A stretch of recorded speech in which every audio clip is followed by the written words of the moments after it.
All right, kids, pay attention here. This might get you out of being grounded for mouthing off to mom. Dr. Frances Jensen says being, shall we say, moody is not your fault. The new book is the New York Times bestseller, The Teenage Brain, a neuroscientist's survival guide to raising adolescents and young adults. Dr. Jensen is here now, chair of the neurology department at the University of Pennsylvania, and perhaps more importantly for this segment, the mother of two sons. So have you cracked the code of the adolescent brain? I certainly tried to in this book. It came out of my own experience as a parent, being a neurologist and a neuroscientist, and having my two sons morph into teenagers. What is going on? So what does go on? Well, two really important things that people should know. There's a lot of myths that should be debunked about the teenage brain, but it's actually a wonderful time in life where their brain can actually learn faster. Your IQ can change in your teen years, so they have a real opportunity there. They're very active brains, but at the same time, not balanced, because what happens is the brain areas are connected to each other over the course of lifetime, from the back to the front.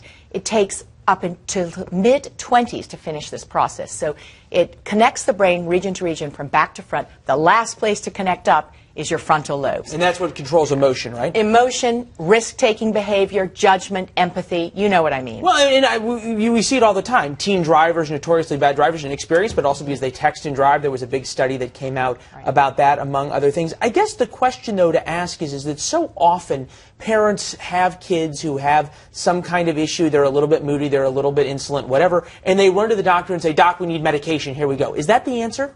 It may not necessarily be the answer. It is important to pay attention to your kid, because actually in the late teens is when a lot of psychiatric mental health diseases can come on. But a lot of times it's that the kids are learning to use their brains, and their emotion areas of their brains are actually connected up before their frontal lobes. So they're kind of running with high energy with not enough breaks.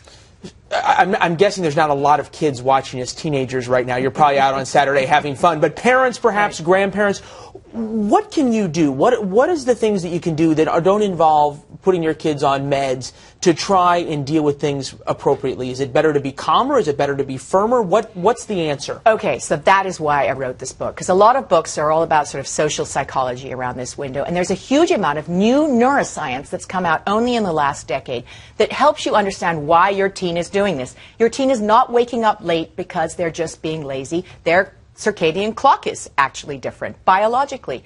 Their moodiness has a biological explanation, and their risk-taking behavior has a biological explanation. But they can also learn a lot more at this age. And we as parents, we do have our frontal lobes connected, hopefully. And we can sort of help think for them and with them. And I think, for me, the book was hopefully making people understand their children better so they wouldn't get angry.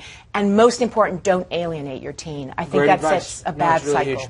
All right, Dr. Frances Jensen, we appreciate it. The Survival Guide to Raising Adolescents. I'm sure there's a lot of people who feel like they need it. Thanks for being here. Thank you.